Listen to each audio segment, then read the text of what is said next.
All right, I have the Leech, Damon Jackson, back on the show now, who fights next on June the 4th at UFC Fight Night 207 when he meets Darrick Minner. Damon, how you doing?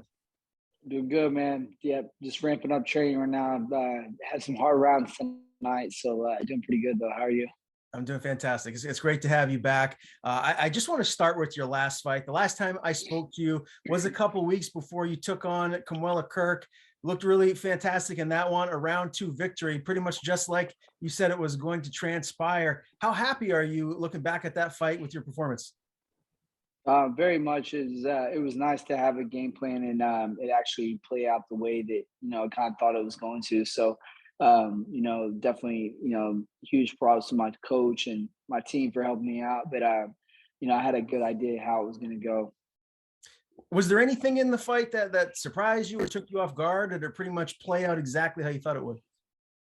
Well, honestly, I thought he would be a little less willing to go to the ground, and I thought his wrestling defense was going to be a little better. So when I grabbed a hold of him, he felt like a child. Like he just felt like so weak. And so when I controlled him, I was like looking at his other fights, and I was like, oh man, this guy fought Billy Q, and he controlled Billy Q like a little baby. So maybe Billy Q's on the list, and maybe I'll get that fight later on. And I'm just like I looked at him, and I thought he was going to be a little bit stronger, a little bit better wrestling, and not be willing to go to his back. And sure enough, he just gave it up. What does that do for your confidence when, like, you're talking about, you expect him to be stronger, you go in there, you manhandle him the way that you did, and then you see what he does to other fighters that are high level, or at least considered high level, right? Like, what does Yeah. that do for your confidence after a big win like that? It's huge, man. It's definitely huge. It's nice to see, and it's you kind of do that with your training partners. Like you get to go train with someone, and then they go in the fight, and they look really good at somewhere that you're beating them against someone else. So it's kind of nice to like you kind of get to gauge a lot of that off, and it's that's the truest way to do it is to kind of gauge it off your performances or someone else's performance. And so when I was watching film, like I do every time, I was watching his contender series fight with Billy, and then I watched his LFA fight with Bruno Souza, and so like there's a few guys that I looked at a lot differently after after fighting him and feeling how much stronger I was than him. There's a lot of guys that I looked at a lot differently, and so I'm just ready to stay as consistent as possible. I'd love to have a quick turnaround after this fight, as long as I'm not taking some crazy damage and, just be looking to get back in there as soon as possible. So you seem like a guy that likes to watch a lot of tape, which I think is smart, right? I mean, the more you can know about your opponents, the better you can be, the better prepared you can be in the cage. Why do you think some fighters don't like to watch tape? Because I never really understood that. I don't know. I think that it's very important in a lot of ways. It actually gets me through my cardio a lot quicker. So I'll run for an hour straight and watch like 2 or 3 fights, and it's like the fastest hour ever because it's like in 5 minute increments. So it goes by a lot quicker for me. So I enjoy running while I'm watching the fights. But I think people have tendencies and they show every fight. So I think that if you can pick up on maybe in between each fight, people change a little bit, but no matter what, somebody's going to be the same every fight in some way. So like I look at people's footwork, I look at people's their feints, their wrestling offense and defense, and I like to kind of piece together a handful of takedowns that work off that, or a handful of combos that work off the way they move. So, and you never know how it's going to play out in the fight, but like at some point in the fight, I like to throw that takedown or throw that combo, and try to stick with the game plan. But it's definitely hard because once you get in there and you're punching or you're moving or you're breathing heavy, it's hard to always remember what you're wanting to do. Yeah, for sure. Well, I think that's a very smart thing to do, and clearly it's benefiting you inside of the cage by your recent performances. I just wanted to ask you too, what life has been like for you since we saw you with that big win over Kamala Kirk. I do follow you on Instagram, and I saw that you took the family to, what was it, the Dallas World Aquarium, if I'm not mistaken, which looked like a lot of fun. Have you just been kind of doing some family time and kicking back?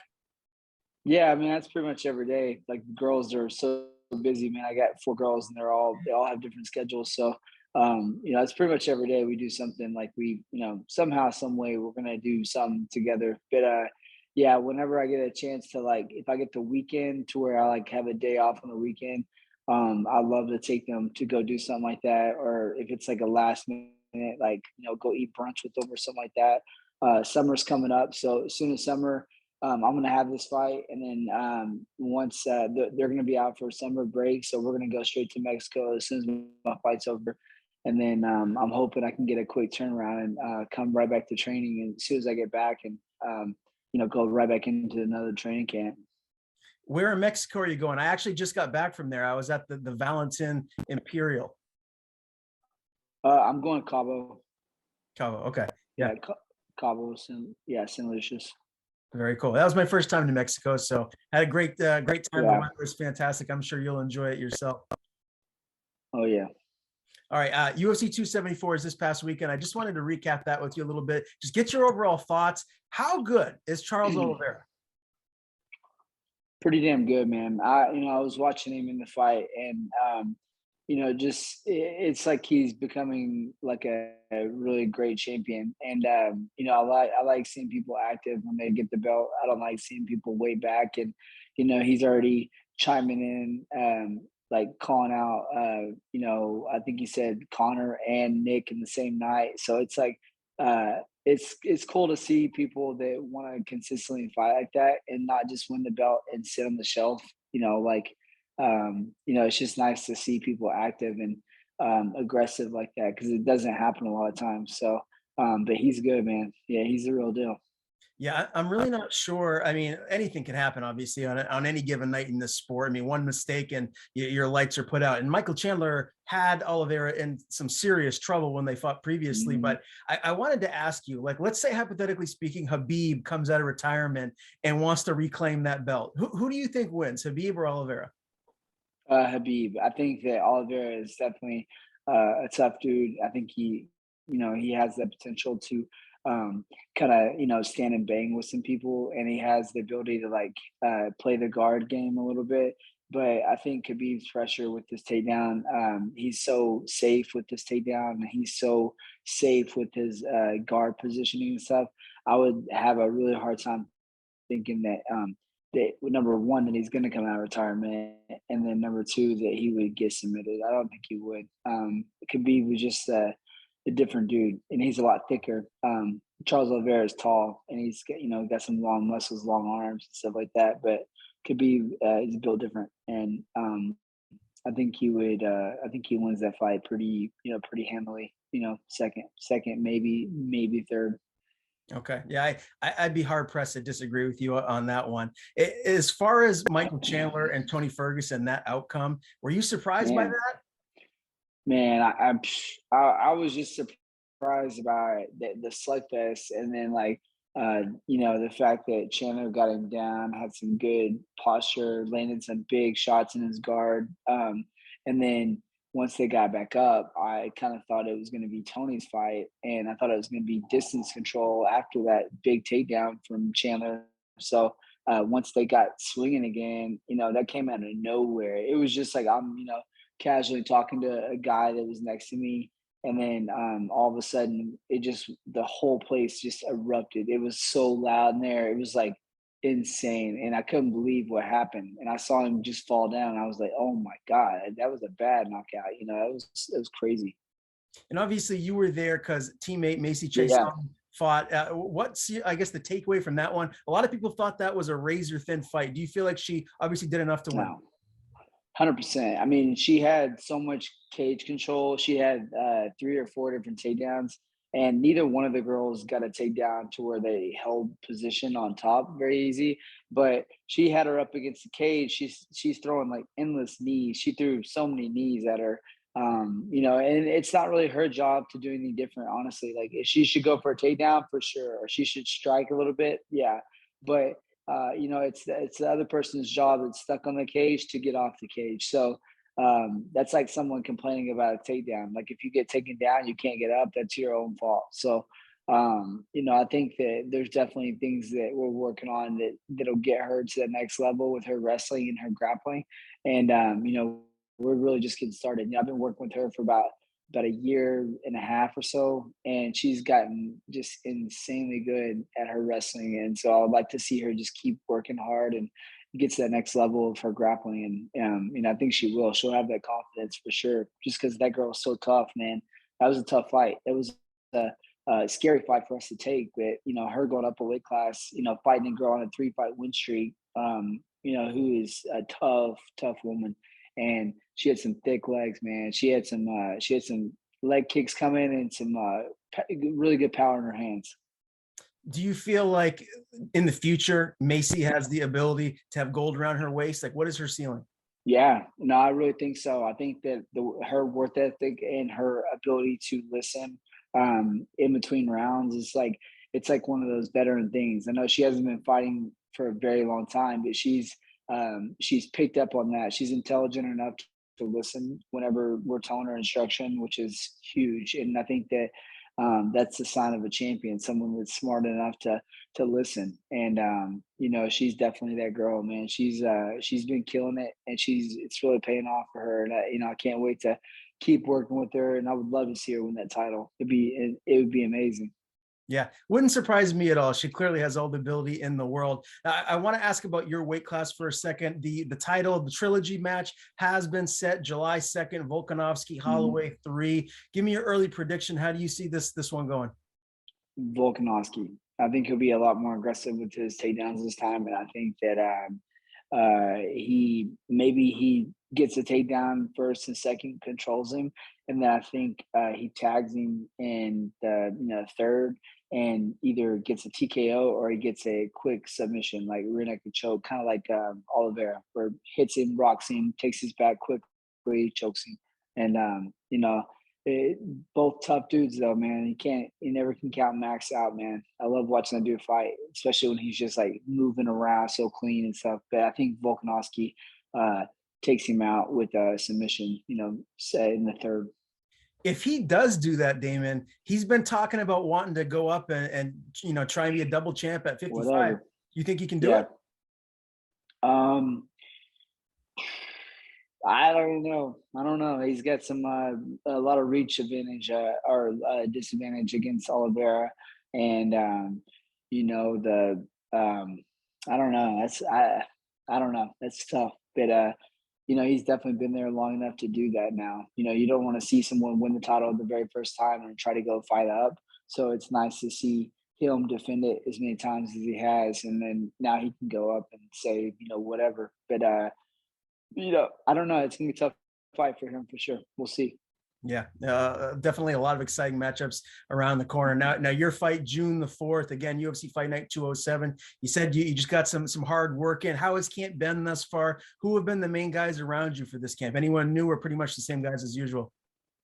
We have a handful of guys that are coming in just from wrestling season being over, so that's gonna be huge. And then like my normal sparring partners like Miles, EJ, Abdul is a huge, huge 55er coming down to work with me. So trying to get my wrestling, ramp it up again, and prep for a good hard wrestling defense fight, and some quick subs to or maybe even a quick back take or something like that. But I know he's gonna be ready to go. He's working with James Cross now, so he's at a smart camp, and are going good for him for sure there. But dude, you didn't even talk about the fact I'm at 274, and then I'm in the freaking car to ride over to the venue.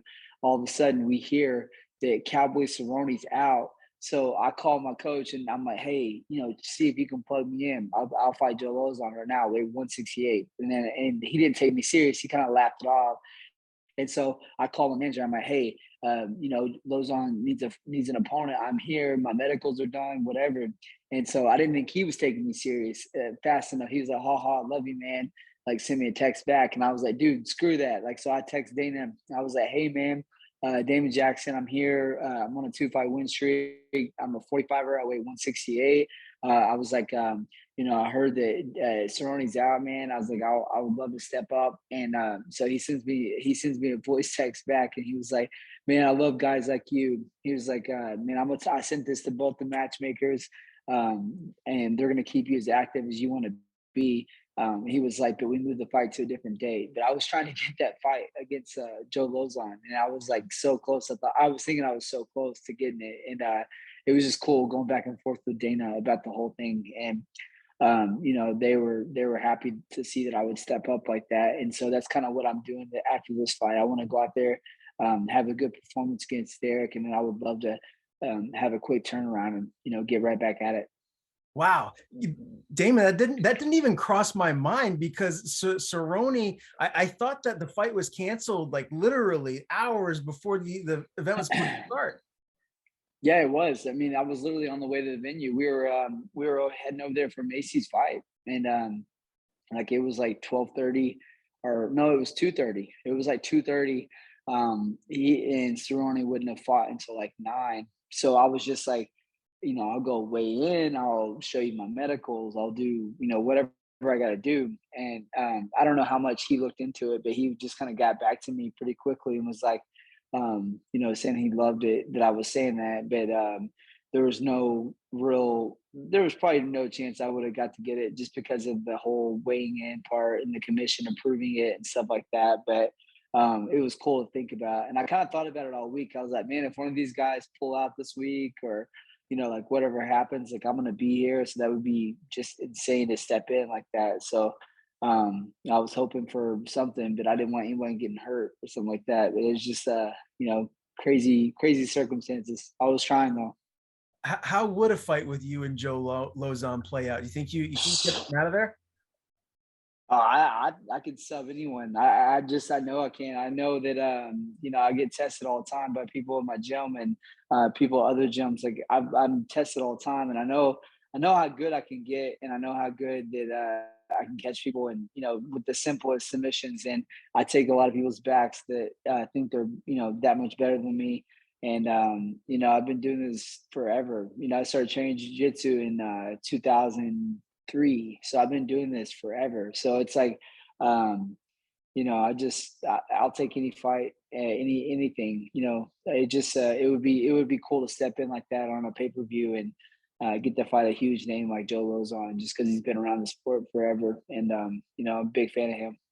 Yeah, for sure. Well, it's kind of ironic because with Cowboy towards the end of his career and him being the guy that fights more than anyone, always jumping in on short notice, maybe you can be the next version of Cowboy, be the short notice guy that's always stepping up.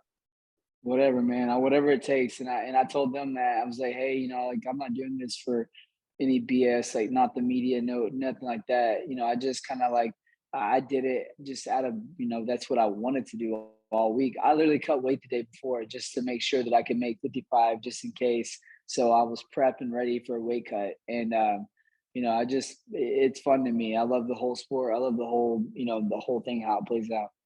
That's awesome, man. And that's got to put you in Dana's good graces, as you alluded to that earlier. So I got to imagine that you're a guy that's on their radar for a potential big fight, especially if you get this win over Darrick Minner. And this is a guy that's been around for a very long time. He's 26-13. He's on a 2-fight skid. Ryan Hall, Darren Elkins both beat him. So he's coming in here looking to snap that and get a win. Are you just expecting him to try and wrestle the heck out of you? No, honestly, I think that he's going to come out swinging. I think he's going to be ready for my wrestling and his defensive wrestling and his defensive jujitsu. So I think that guillotine, he's going to be throwing that. He might try to throw some crazy jump knee just so he can catch me in front headlock. I'm kind of preparing for a little bit of mix of everything, but honestly, I think he's going to come out swinging, and I don't think that he's going to be the one that's going to be super engaged and taking me down to the ground. But, he'll be ready for me to shoot in for sure. Do you feel like this is a fight that on paper you should win, or is this a dangerous matchup for you? Yeah, it's dangerous. Anybody that's on a 2-fight skid is just bound to, be ready to go. And I know his style is like that, where he's like, F it. I'm gonna throw as hard as I can every punch, and I'm gonna try to finish you every punch. And then when you shoot in, he's gonna have that nasty little guillotine. So there's his style is definitely it's kind of like a dog fight, ever fight, and it's not the smartest style sometimes, but it's paid off for him in the past. He's had a lot of good fights and good wins off those quick finishes. So I'm preparing for that first round heavy, and then Second round, he kind of fades out. Third round, he's done. So do you believe that this gets into the third round? Do you think, I mean, obviously if it does, I imagine you feel like you're going to submit him or finish him. What is your ultimate prediction here for this fight? I'm gonna come at him, and I know he's gonna come at me, and I'm gonna take him down. I'm gonna wear him out, and I'm gonna finish him second round, first round, maybe first round. I'm gonna come at him aggressive with my wrestling and aggressive with my grappling, and wear him out and look for that sub. Awesome, man. I can't wait. It's always great interviewing you. You're a fantastic interview, and you're even better fighter. So I can't wait again for June the 4th, UFC Fight Night 207. The Leech, Damon Jackson meets Darrick Minner. Before I do let you go, my man, I want to give you the floor. Tell people where to follow you on social media. If you have anyone to thank, any sponsors, the floor is yours. Yeah, Damon B Jackson. It's on Twitter and Instagram, and I do have a Facebook page, but that's kind of I don't really use that at all. But yeah, Damon B Jackson, and just shout out to Marshall Rogan Inu. These guys are, they're doing what they say they're doing. It's pretty cool to work with those guys. But any of my other sponsors, I'll have on my social media.